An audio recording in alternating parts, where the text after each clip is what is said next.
بسم الله الرحمن الرحيم الحمد لله رب العالمين والصلاة والسلام على رسول الله وعلى آله وصحبه أجمعين. Assalamu alaikum wa rahmatullahi wa barakatuh. Welcome to the first lesson of the video series Arabic Grammar for Understanding the Quran. Now in this first lesson we're going to be taking a look at three different subtopics.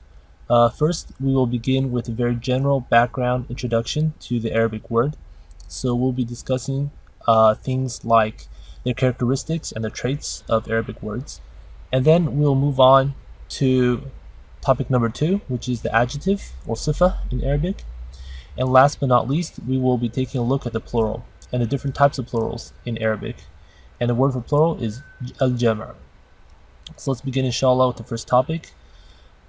All Arabic words are classified into 3 different types. So if you take an Arabic word, it's going to fall under one of these 3 categories.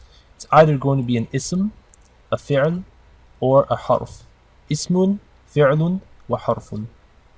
What's an ism? An ism is a noun or a pronoun. So all nouns or pronouns fall under this category of ism. A fi'l is a verb. Now this includes verbs of all different conjugations and tenses. And this will also include verbs that are in the interrogative or the command form. So basically any type of verb in Arabic, regardless of conjugation or tense, will fall under this category.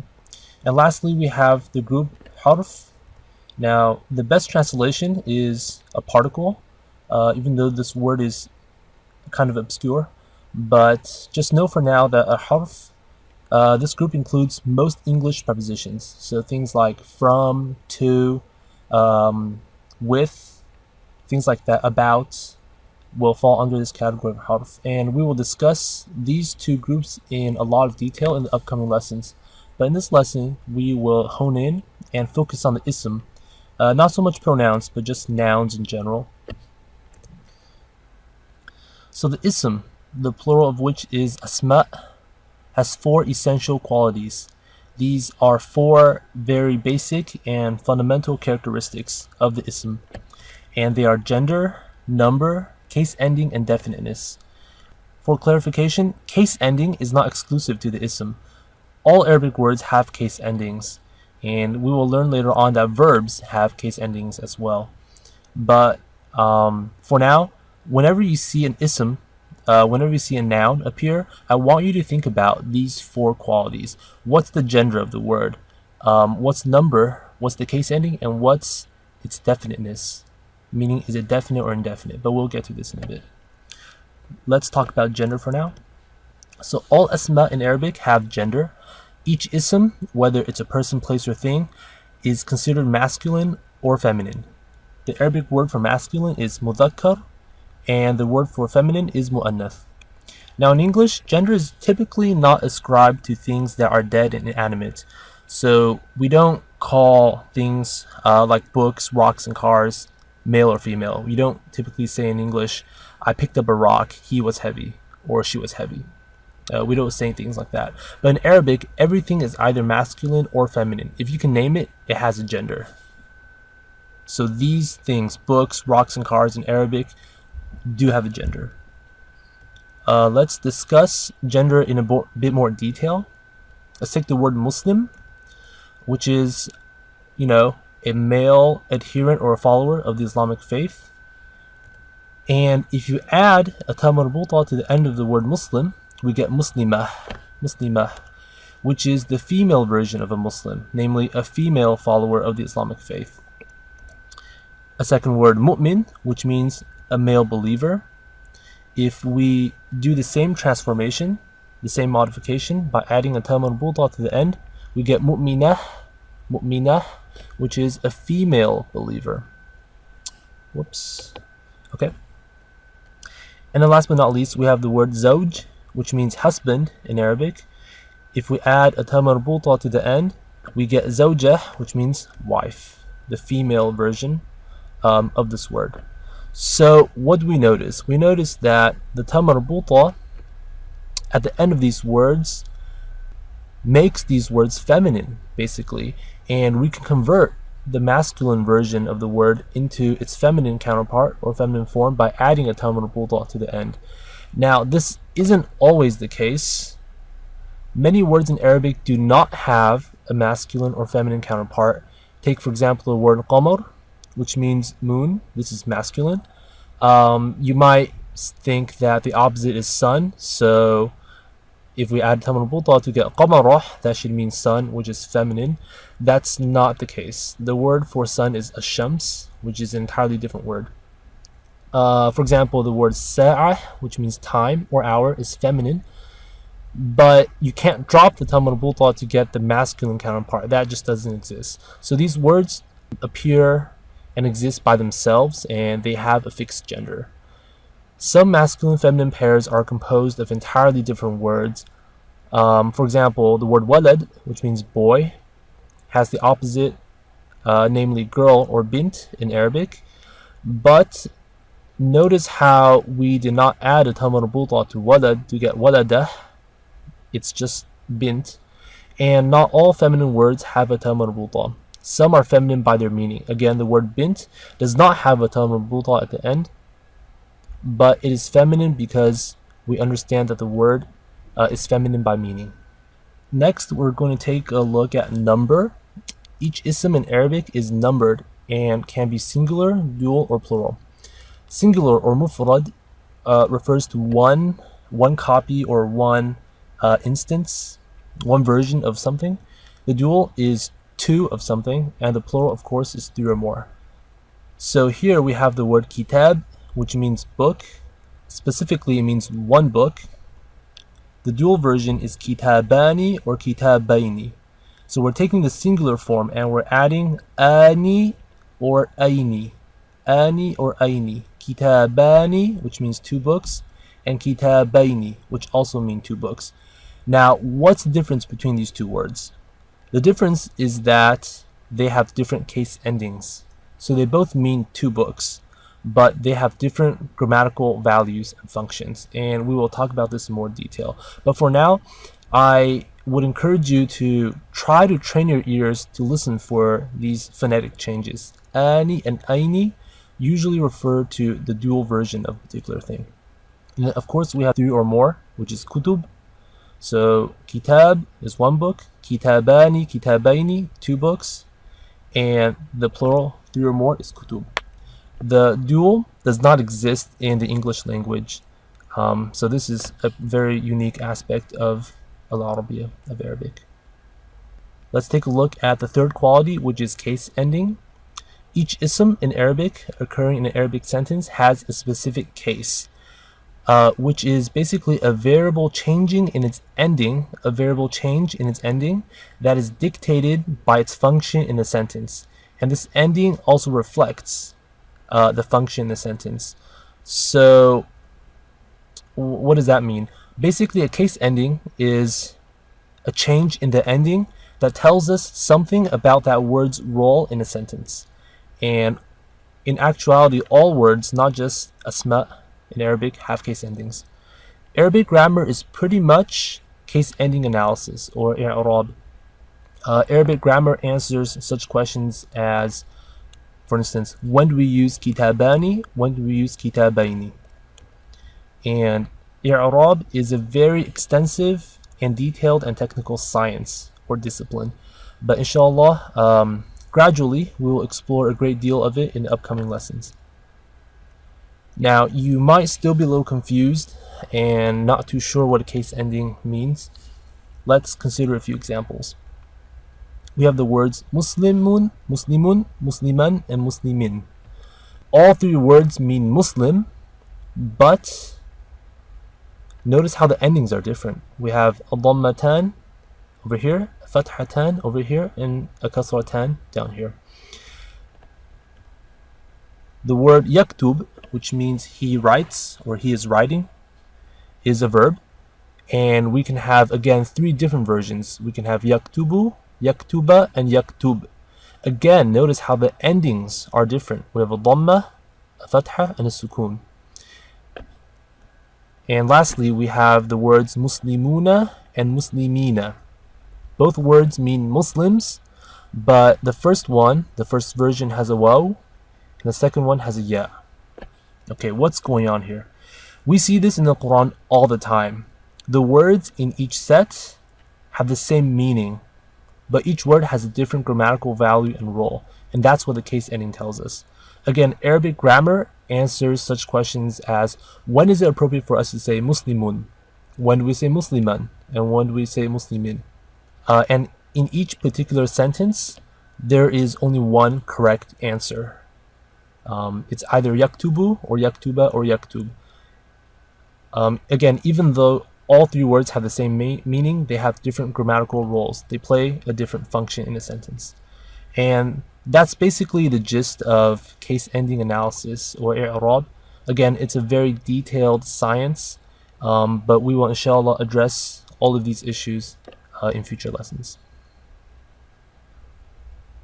Let's talk about the fourth and last quality of asma in Arabic. Each ism is either definite or indefinite. So the Arabic word for definite is ma'rifah. When I say something is definite, I mean it is specified. We're talking about a specific item or specific thing. So if I say the book, right, just like in English, when I say the book, you and I know we're talking about a particular book. If I say the book is on the table, you know, out of all the books in the world, out of millions and millions of books, there is just one book that I am referring to. On the other hand, if a noun is indefinite or nakirah, it is unspecified. When I say a book, I'm talking about any book. Over here, we have three nouns, all of which are definite. We have al-muslimu, al-muslima, and al-muslimi. Just as a reminder, the case endings are different, but we're not going to worry about that for now. All three nouns mean the Muslim. Notice how we have an alif lam in front of the word. Al-muslimu, al-muslima, and al-muslimi. This alif lam is what makes the word definite. We can convert all of these words into their indefinite forms by dropping the alif lam and adding a tanween. So al-muslimu becomes muslimun, al-muslima becomes musliman, and al-muslimi becomes muslimin. And these words now mean a Muslim, any Muslim. And the tanweens are highlighted here. So, take-home lessons. All asma with the alif lam in front are definite. So if you see an ism with the alif lam in front, you should immediately remember that it is definite and specified. All asma except proper nouns or names that take a tanween are indefinite. You can ignore the stipulation for now. Basically, most asma that take a tanween at the end are indefinite. And of course, an ism cannot take both a tanween and an alif lam. Now, there are other categories of asma that are considered definite or ma'rifah. These includes alam, which are proper names, al-dhama'ir, which are pronouns, ism al-ishara, wal ism al-mawsul, the demonstrative and the relative pronoun, and the mudaf, which I'm not too sure how to translate. Anyway, don't worry about these for now, okay? We are going to talk about each of these in more detail later on. For now, just remember that an ism with an alif lam in front is ma'rifah.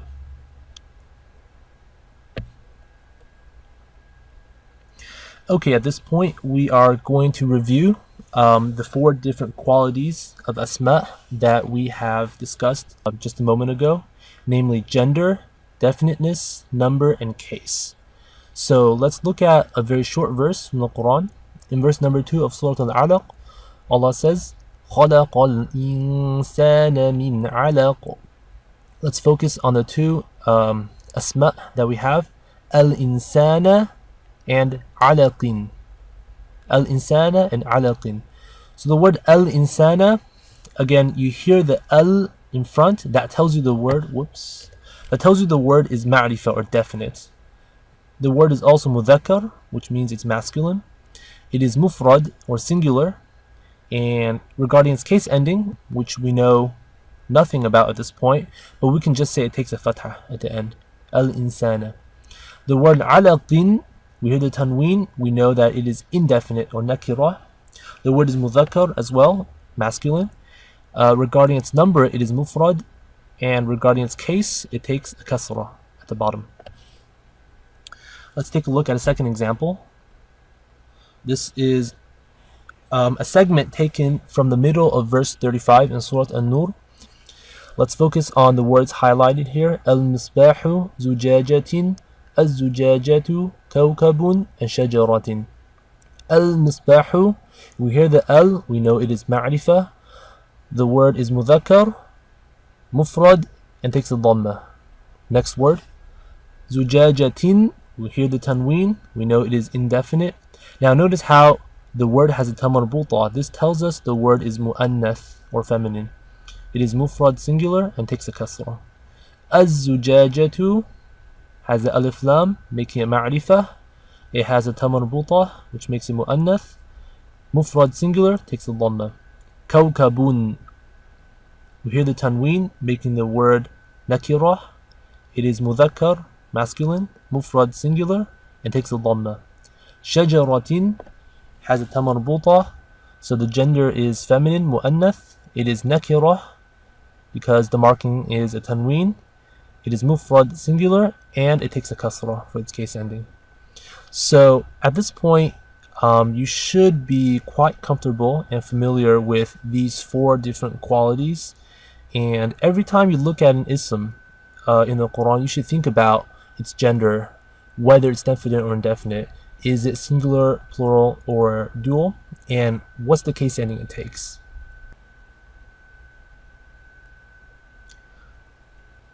Moving on to topic number 2, the plural, or al-jam'. Plurals in Arabic are of 3 different types. In other words, every single plural you will encounter will fall under one of these 3 categories. Number 1, we have the broken plural, jam' al-taksir. Next, you have the sound masculine plural, jam' al-mudhakkar al-salim. And lastly, you have the sound feminine plural, jam' al-mu'annath al-salim. You should know these words by now. Al-mudhakkar is masculine, mu'annath is feminine, and salim means sound, something that is intact, that is unbroken and sound. So let's begin with the first type of plural, which is the broken plural, jam' taksir. Forming this plural requires breaking apart the singular form, requires dismantling the singular, and then adding in and changing stuff, so modifying it in very strange, so-called strange ways. Strange in my opinion, at least.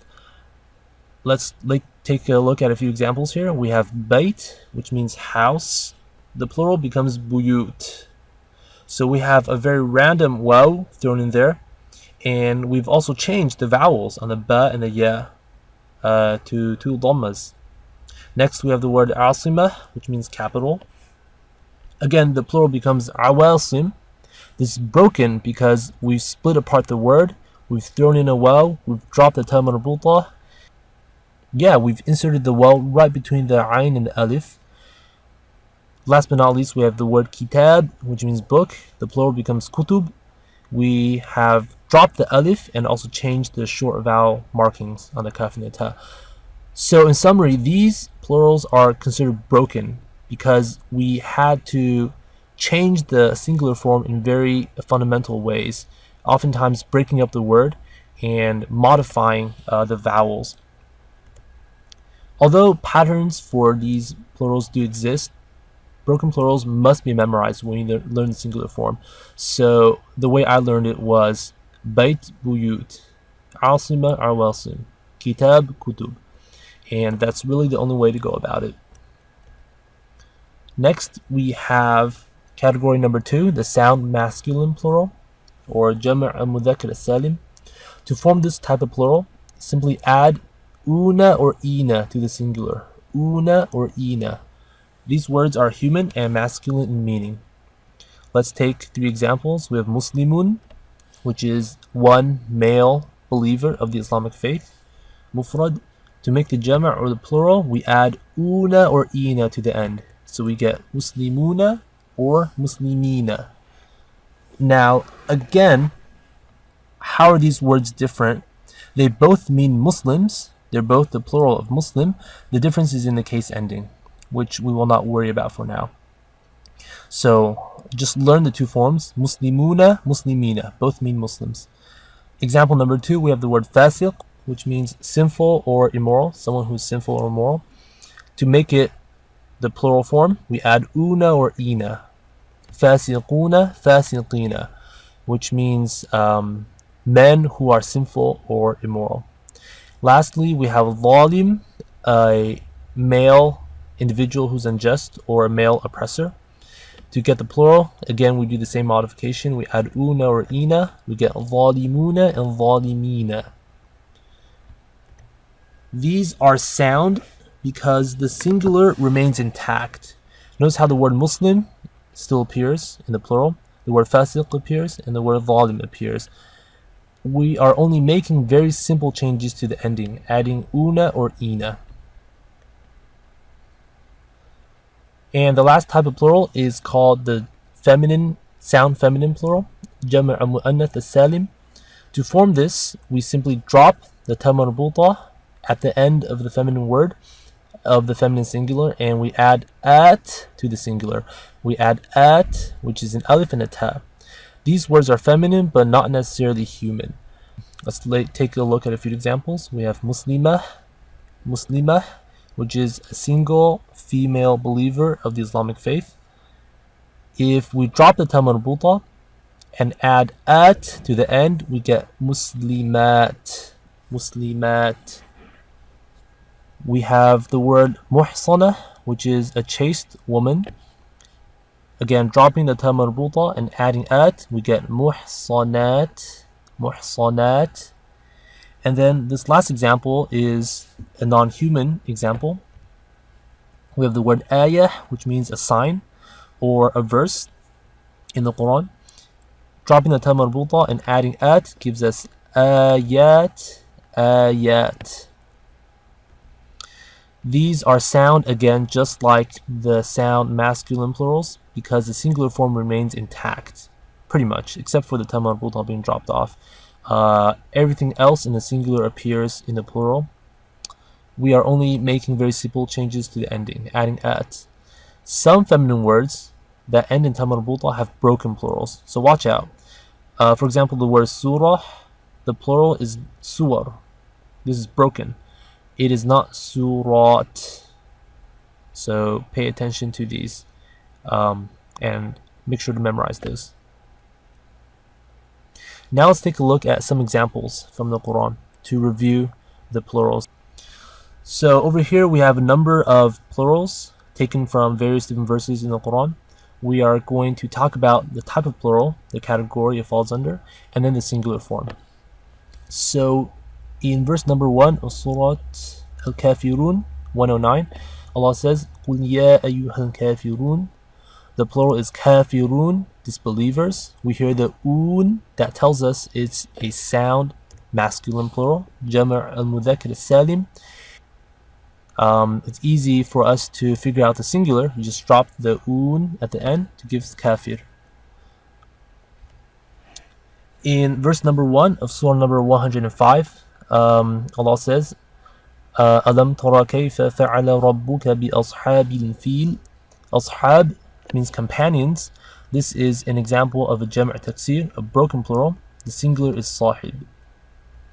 In verse number 2 of surah number 102, At-Takathur, we have حَتَّى زُرْتُمُ الْمَقَابِرِ, maqabir, which means graves. This is again another example of a jam' taksir, a broken plural. The singular is maqbar. In surah number 16, verse 44, this is surah An-Nahl, I believe. We have the verse بِالْبَيِّنَاتِ وَالزُّبُرِ. Al-Bayinat, we hear the at that tells us it's a Jam' al-Mu'annath as-Salim, a sound feminine plural.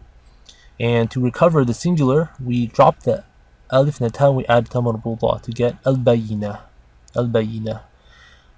In the next verse of the same surah, we have as-Sayyi'at, Sayyi'at. Same deal here.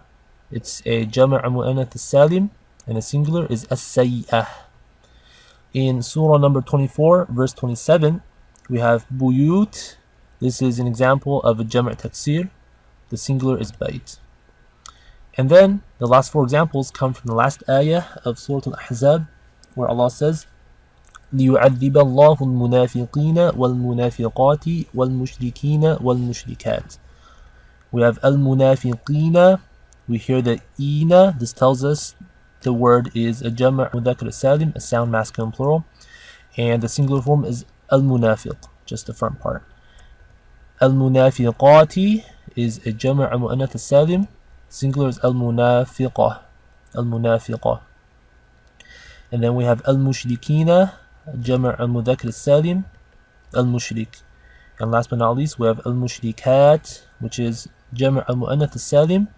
The singular is al-mushrikah. So al-munafiqina is the male hypocrites, al-munafiqat the female hypocrites, al-mushrikina the male polytheists, and al-mushrikat the female polytheists. Okay, this is the last subject for today in this lesson, is al-sifa. The sifa is a modifier that follows the ism it describes, and it agrees with the ism in four fundamental ways. And they are case, number, definiteness, and gender. Now, it's not a coincidence that I chose to talk about these four characteristics just a few moments ago, because in order to understand the sifa, we must understand agreement on these four different levels. So let's take an example. We have the phrase al-hukumatu al-jadidatu. Al-hukumatu al-jadidatu. Al-hukuma means the government. Al-jadida means the new government. Let's pay attention to these four different traits. We have al in front of both words, in front of the ism and the sifa, telling us that both are definite. We have a ta marbuta at the end of the ism and the sifa. Both are feminine, mu'annath. We have the same case ending on both words, dhamma, and both are singular. So here it is, both are feminine, definite, singular, and both take dhammas. There is agreement in these four different regards. Example number 2, we have the phrase rajulin bakhilin, which means stingy man. Again, we have agreement in the gender, both are masculine, both are indefinite with the tanween, both are singular, and both take a kasra. Now, I want to bring your attention to one very important observation, and that is to call the modifier a sifa in Arabic grammar, we must have the following form. And the form is a big house, okay, where the adjective is strung to the noun. The ism and the sifa are together in this particular structure. The Arabic equivalent would be baytun kabirun, a big house. Baytun is the mawsuf, that's the thing being modified or described. Al-sifa is the adjective, the descriptor. Again, we have to have this form, baytun kabirun, in order for us to call kabirun al-sifa. We can have other forms, okay? If we have other forms, the adjective is al-sifa in a general sense, but not al-sifa in the grammatical sense. Okay, consider these two forms. We have the house is big and the house was big. There's actually a difference between these two sentences and this phrase up here. We call big a sifa in this case, but not in these two cases. And that's true because the Arabic equivalents of these two sentences are here. We have al-baytu kabirun, the house is big, or kan al-baytu kabirun, the house was big. Notice how over here we don't have agreement in definiteness, and over here we don't have agreement in definiteness or case ending. And that's because kabirun in these cases carry different grammatical values. Okay, so we don't call kabir the sifa. In this case, we actually call it the khabar, and over here it's called the khabar kana, both of which we will discuss later on. But just remember, an adjective is a sifa in Arabic grammar only if you follow this pattern, baytun kabirun. Now let's review the adjective or the sifa by taking examples from the Quran. And I want you to pay attention to agreement, again, in these four fundamental aspects, in case, definiteness, number, and gender.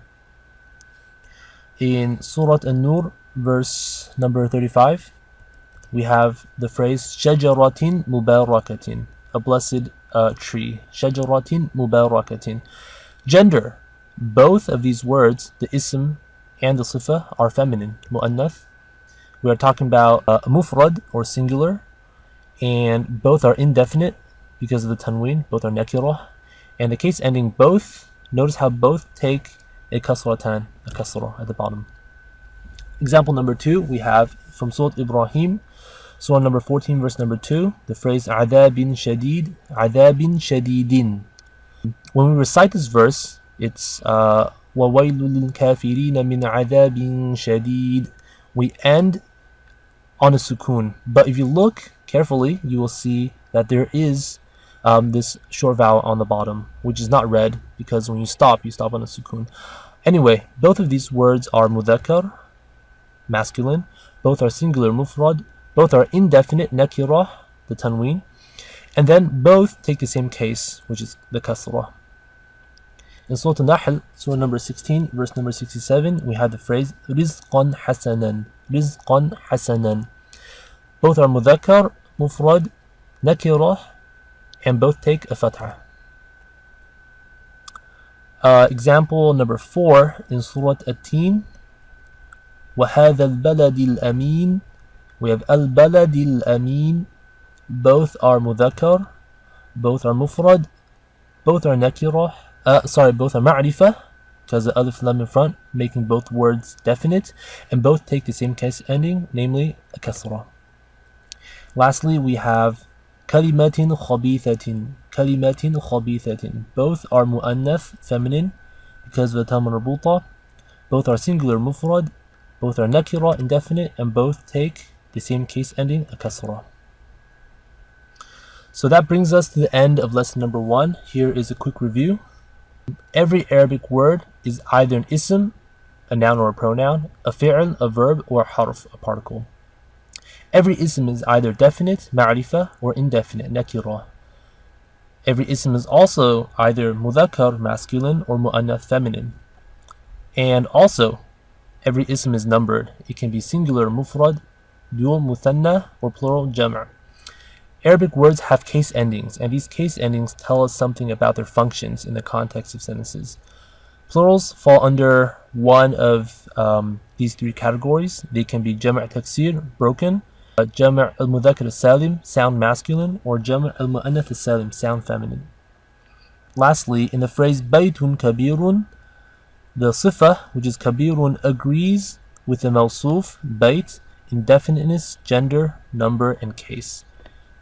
This is the end of the first lesson. Thank you for watching.